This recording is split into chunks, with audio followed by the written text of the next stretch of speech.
Caution, Entertainment Banter uses language that's inappropriate for some listeners, and don't worry, we are non-discriminatory. We make sure to trash on everyone equally. Welcome back to Entertainment Banter. This is Joel and Matt talking about... what are we talking about tonight? Today we're going to talk about particularly the character of the Joker from the Batman legacy. Particularly, we want to focus in on 4 Jokers in particular. Obviously, we know there's more out there, but we feel like these 4 are the ones that demonstrate the most character growth. So the first one would be Cesar Romero's Joker from the 60s version of Adam West's Batman TV show, followed by, I believe it would be Michael Keaton Batman, so it would be Jack Nicholson's Joker. And then we'll have Mark Hamill from the Batman animated series. And then the last would be Heath Ledger, right, from the Christopher Nolan Dark Knight. Yes. So those are the 4. Obviously, there's other Jokers in the past, present, and future regarding comic books and other TV shows like Gotham and Suicide Squad. But like I said, we're going to just focus on these 4. So Suicide Squad, the new movie that's coming out. Yes. So I guess we'll get started with Cesar Romero. That Joker in particular, to me, I think that illustrated the best kind of characteristic of he was a criminal. The show focused on him as a criminal, but he was a clown. Like, he was actually a clown, the clown prince of crime, so to speak. He wasn't anything, the sinister nature like you would see in the later Jokers that are coming down the pipe. See, I never. This is gonna be all on you because Okay. I don't know much about him. All I remember from my childhood, apparently, I was still in diapers when you were watching it. That's probably a fact, not a rumor. But all I remember is that he had white paint on his face all the time, Right. and he never. I don't know if he had the true. What was his origin story? Did he have that acid? Because a lot of the Jokers are famous to have that acid. My fall understanding is it was implied that he literally was just a clown prince of crime. Like it was actually a white base paint that this person chose to take on the persona of a clown. If you actually go back and watch the shows, it's kind of funny because a lot of it is sight gags, and he actually has a very criminal mindset, the classic robber type mindset. He will get serious about certain things, but all of his criminal activity is mostly based on jokes, even though, he's, pitting up Batman up against, like rubber chainsaws or something for the show. But there was an aspect to him that I felt was definitely leaning towards the clowny aspect, the cartoony aspect. It wasn't a psychotic killer. It wasn't anything that was twisted. It was very clown-like, and I thought that was a very interesting choice. And you got to remember too, when that show came out, it was during the '60s. Vietnam War was, in people's mindset, and it was definitely an outlet. And all the characters, all the villains in particular, obviously were very cartoony too. But I think it was a fun show and a good escape, and they focused more on like the sight gags, the whoopee cushion gags. It was really a cartoony show. I mean, have that kapow, Yeah, pop, absolutely, boom. Like the comic book, they try to keep that alive, but not alive, but they're trying to emphasize on that. I mean, and this was the only comic book television show, like TV series for Batman. Yes. So they never had another live action TV series like this ever. Not even now. Like, I mean, Gotham's probably getting close to it. They had serials back in the day, black and white serials, and they were campy too. And a lot of earlier comic books were done in serials that would actually play in the movie theaters back in the day.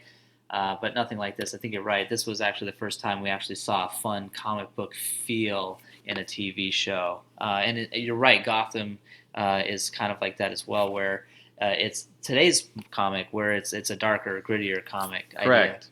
But they never did another live action Batman show. Right. It was always movies. As soon as this thing ended, they brought up the movies. Right. So let's move on. I did a lot of talking this round, so I'll let you talk about it. But let's go right to Jack Nicholson, and let's talk about his Joker portrayal. And which a lot of people think is a classic. Absolutely. And they've been comparing Jack Nicholson to every Joker since. Absolutely. So let's talk about that. Do you think how did he portray his Joker? Was it like the same idea, the clown prince of crime? Was he psychotic? I mean, was he funny? What did you get from his character? I'm a little fuzzy on his character just because I was not biggest fan of the Michael Keaton movies. Okay. Even though they were the original Batman and they're more trying to keep the traditional comic book, I guess that campy comic book feel to the movie. But Jack Nicholson has been compared to all the others because he had that natural look. Yes. With his face, like he can move his face in just certain ways, to do the smile and everything. But it was never a real serious Joker. I never felt he was a serious Joker. When you say serious Joker, like what do you mean? I'm comparing seriousness like when you watch Heath Ledger do Yes. Joker, and that is a serious Joker.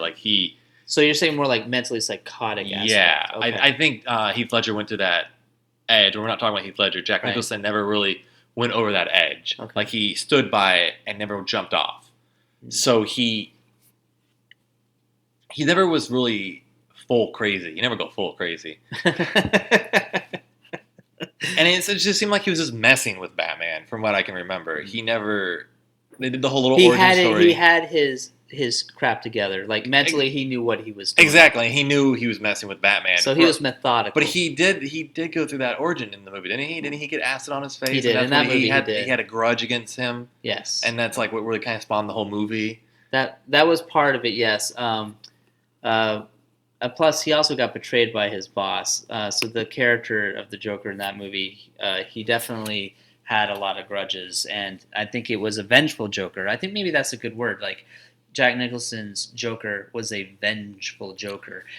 His craziness and his anger, yes, and his motivation was created by vengeance. Now, very similar to Batman, which is a very interesting dynamic for those series. Now, if my memory serves me right, didn't Bruce Wayne or Batman during, like, I guess they're in a warehouse? Yes, and it was a chemical plant. Yeah. And Joker was like the bridge, I guess, collapsed, or Joker fell off the bridge. Yeah, he was going to. I don't think he was Joker yet. He may have been someone else. No, he was Jack Napier at that point. And Batman was reaching for him, and then that's kind of why there's that conundrum, I guess. Yes. That Batman feels like he let him down. Yes. Because he didn't save him. He didn't die. He just got, more.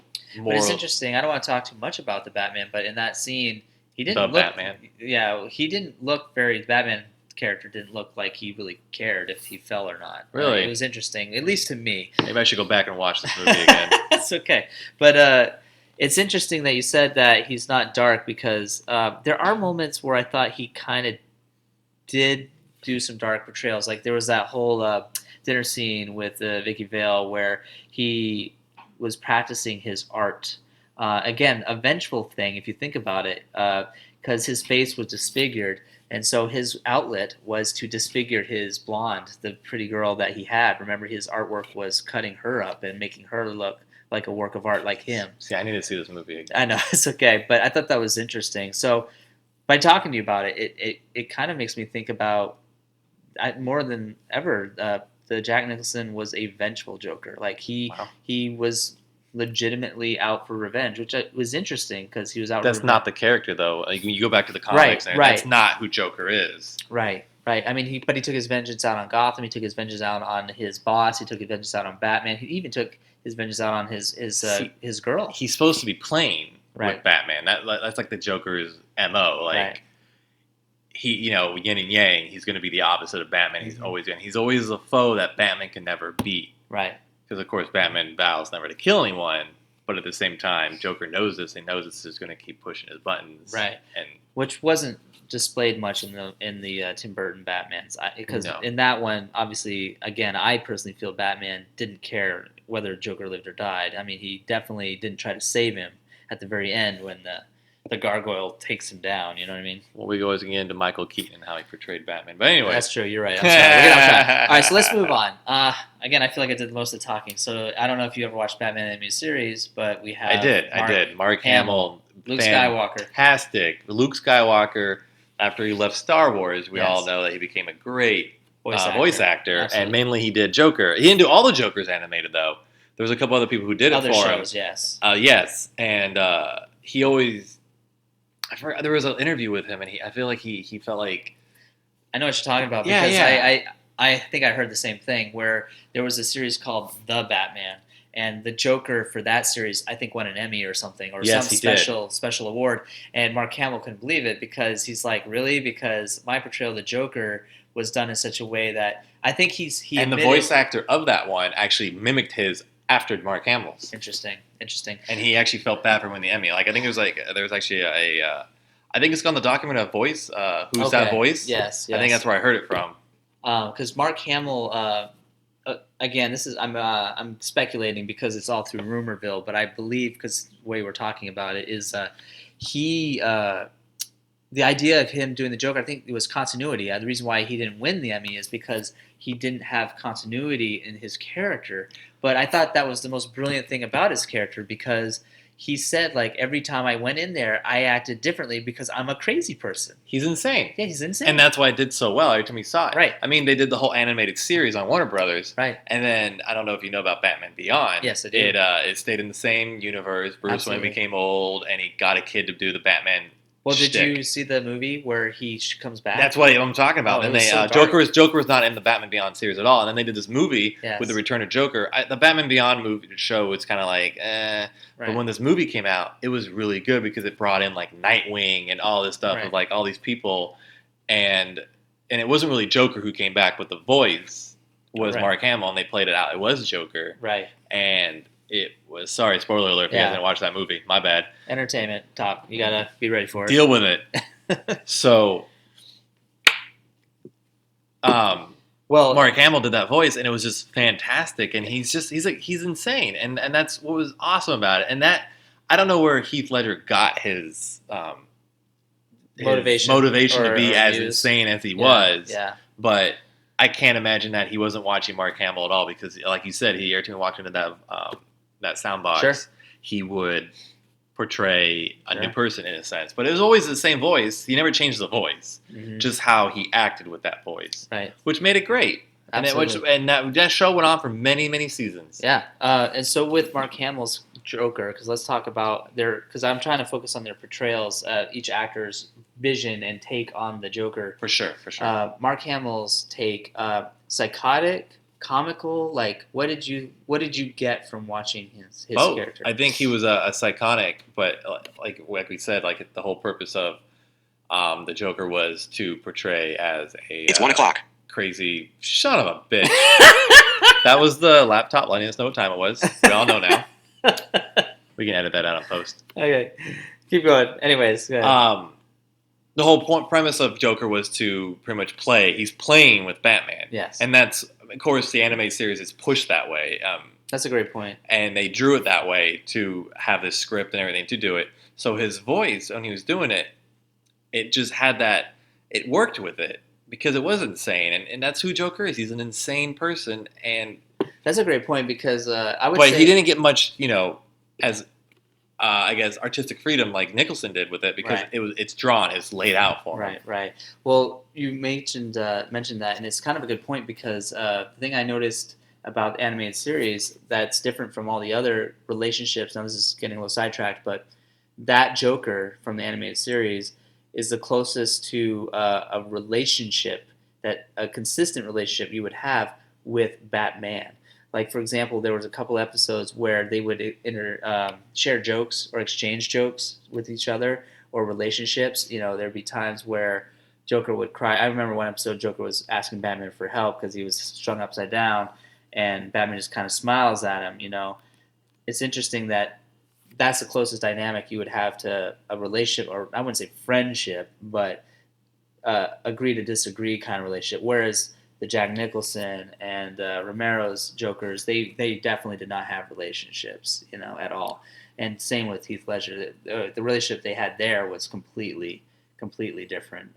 They're building that though. They were building it, and at the same time, though, it wasn't a relationship of respect. It was a relationship of Joker. It was like it really is like opposing forces hitting, and Yin and Heath yang. Ledger's Joker actually says that. So I guess and he would have gone further. I guess should we move on to Heath Ledger? yeah, we then? might as well. Heath Ledger, if he didn't die, if he didn't kill himself, or whatever people Right. believe, how he happened, Right. Heath Ledger's no longer with us. Right. Let's just go with that. Right. If he never kicked the bucket, we would have probably seen more movies, or at least more intricate in the third movie, Right. with Joker there, Right. and it could have been built off on that because Heath Ledger went into this role so dark and so method Mm-hmm. that he actually upped the game of everybody else. It's like you talk to a lot of the interviews, like Yeah. Christian Bale and all the others. I mean, Michael Yeah. Caine. They had to up their they upped their acting because Heath Ledger was so in it. Like he literally got on set and he was the Joker, and it Right. took a while for him to break that character. Right. And he was so methodically insane, crazy, that it was remarkable. And people compare his Joker to Jack Nicholson, and I think that's an unfair comparison because Jack Right. Nicholson was a whole different character. It was different. Yeah. And if you wanted to compare this the Joker to Joker, I'm going to put my hand to Heath Ledger. He's amazing. Yeah. He was hands down better than Jack Nicholson in a Joker in any way. But that's not. You can't compare that because how Jack Nicholson does it. He's It's just dealing with different. that story and that Mhm. those writers and everything. So Mhm. it's just different. It's different. Heath Ledger went above and beyond. I mean, you've seen those pictures online. They just look at like Heath Ledger is the son of Jack Right, Nicholson. right. Those weird the two that Photoshop photos. together. Yeah. Well, with Heath Ledger too, the idea of when I first heard he was going to do the Joker, I rolled my eyes. I was like, A lot of people rolled their I eyes. was like, "Are you serious?" But it turned out that he blew me away, and I think what won it over for me was that pencil scene because Oh man. I remember watching that, and I laughed out loud, and I was like, and I just had this moment. I was like, oh my god, I just laughed at murder, and like that's brilliant. Like I mean, it's so simple. It's so simple, but that to me is what won me over. Right from that point on, I fell in love with his portrayal. It's his mannerisms that really yeah, absolutely, and that got me yes, absolutely, right off the bat. and he was crazy. That, no doubt in my mind, said crazy. And it was a methodical crazy. Like we talked about Jack Nicholson, he was methodical. And yes, to a certain extent, he was crazy because he was practicing his art on people. Again, my feeling now, more after this conversation, is based on revenge. But the other Heath Ledger Joker, he was crazy. He was doing it to play with Gotham, and he even mentioned, Right. Gotham play with Batman. Oh, Batman too, right? And he even He mentioned, liked the game. He liked It was the a game. and he mentioned it to him too. Yes. He's just like, we're just gonna go back and forth, Right, Because right. you're never gonna kill me, Right. kind of thing. Like you're never gonna. It was a game. Yeah. I guess in that sense, that Joker, it was a game. You know, so it's interesting. It's very interesting. I don't know. No motive. He had no motive except to mess with Batman. Yeah, Which was like, and I think Batman was actually an extra card in the mix. Like he just liked messing with social norms as a whole, but Batman added this whole other element that just made the game for him so much more entertaining. of course, a hero that doesn't want to kill, Right. or a vigilante who doesn't want to kill. Because I guess I never really officially called Batman a hero. Right. He's a vigilante. Right. So it's interesting. Some say that Joker was the hero in that movie. Really? Well, there's a whole speculation online. It's actually an interesting speculation how Batman's actually the villain, and Joker got rid of all crime in Gotham. If you think about it, he did. Right. He scared all the mob. He got them all. He got them caught. He made Batman disappear for 8 years, kind of thing. So he did kind of. There's a whole speculation on it, which is kind of fun. I don't know if it was serious or not, but That's a good point, though. anyways, That's a good it's point. interesting. If we can talk about it another day, but it's pretty interesting about that. Yeah. So. Look it up. Google. So going back to it, let's now that we've kind of established these Jokers and their portrayals, comparisons and or favorites. Like, do you have out of those four, what is your favorite, or who was your favorite Joker? Heath Ledger, Heath hands Ledger, down. hands down. The Dark Knight movie. Batman's the only comic book I like in DC. Mhm. I'm not a fan of all the others. I mean, Superman. It's unreal. It's unrealistic to me. I like things that can more relate to realism. Mhm. Aquaman talks to fucking fish. Beep. And then you got Batman. Right. He was just so cool. He made it more realistic. Like, if I was super duper rich, I can be Batman kind of thing. You know, I don't have to have special powers from Krypton, and the sun gives me power or whatever. I'm a solar battery. Batman had no real superpower except his money, and that to me, and it gave me courage, you know, kind of thing. So I was kind of losing that because you watch these animated shorts and like the anime, you're like, oh, it just seems like over and over again it's the same shit. But then you watch the Christian Bale ones, Christopher Nolan directed. They were just amazing. And then this The Dark Knight, was such an amazing film. I fell in love with it. And Heath Ledger, I kind of want to watch that movie now. It's definitely a great movie, and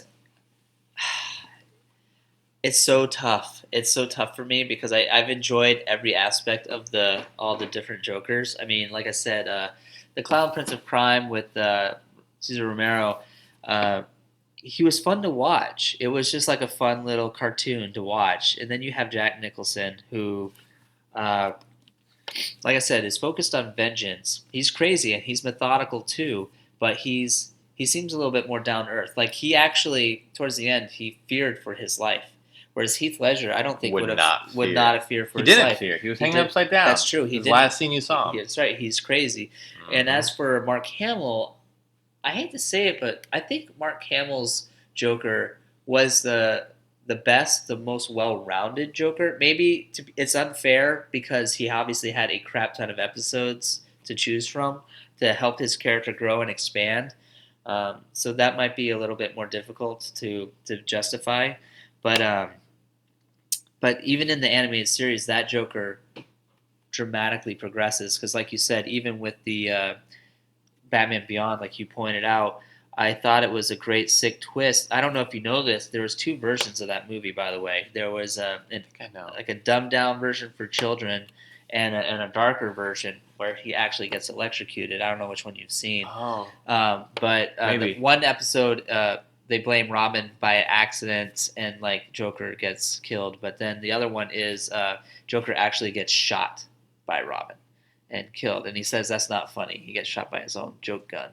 But I thought it was interesting how that Joker, it was just equally as Batman carries on his legacy through other wards.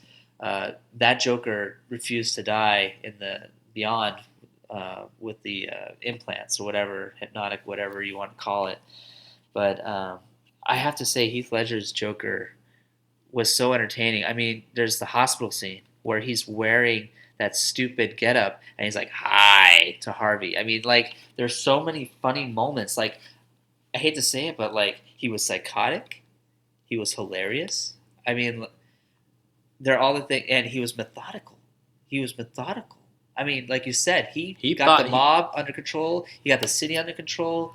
He had Batman under control. Even though he said, do I look like a man with a plan? Yeah. He really did have a plan. Yes. Even though how crazy it was. Yes. And I think he's inspired other Jokers. Yes. Because if you look at, I mean, we don't know much about these Jokers yet because they just started forming their characters. Referring to Gotham and we're talking Gotham. like Suicide Squad. Exactly. Gotham is, we got a small taste of this kid in the last season of Gotham, which was pretty cool. You're like, oh, he must be the Joker. You didn't know it at first, but then you're like, oh, he must be. Of course, if you're a fan, you know Jerome Valeska, which is the character's name. I think that's Joker's real name, I suppose. Okay. Well, he's had numerous, but I don't know one of them officially. But that's played by Cameron Monaghan, I think. Okay. Whatever how you pronounce his last name. But he got the first 2 episodes of Gotham, and he just like went off with it, and you almost see like a origin to this story of how he becomes who he is, and it seems like he's taking the Heath Ledger route, and he's going a little crazy, like darker. He did, and he had like some of the same mannerisms, which is kind of so he's pulling from that, which is great because I loved watching Heath Ledger. I'm not sure if he can recreate it, but I think also is it Jared Leto in Suicide Squad that's going to come out in theaters soon, starring Will Smith. We don't see much of him, but he's more of like a punk looking Joker. He has tattoos. He has silver teeth. Right. And then you watch him do it. He almost has somewhat same mannerisms, but it seems like they're all going after Heath Ledger. They're all kind of following because Heath Ledger did such a good job. They're going to bring their own twist to this insane style of Joker. So we're gonna see what Jared Leto does. We're gonna see what this Cameron guy does in Gotham. We're gonna see what they actually pull off in these roles to see what they actually bring to the table. And maybe in a couple of years we'll talk about, hey, we got 6 Jokers to talk about. That's right. But you never know. That's absolutely.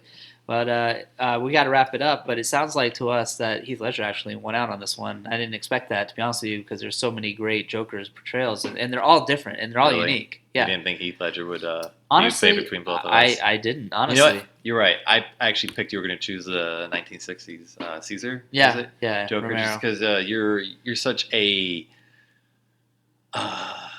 nostalgic for the past. Oh yeah, you absolutely. like the old. Well, and same thing with Jack Nicholson. But they each did. I mean, everyone, Mark Hamill, obviously, they all did a great job. But I think Heath Ledger, like I said, he was all of the above. He was all of the above. And like I said, what got me is I laughed. I laughed at death. I laughed at murder, and that's what won it over for me. But we're out of time, so we've. This is Matt, and obviously Joel. This is Joel. Yep. And thank you for listening tonight. Hope you enjoyed it. And have a good night. We'll be back next week. I'm done. What's better than the video you just watched? The next one.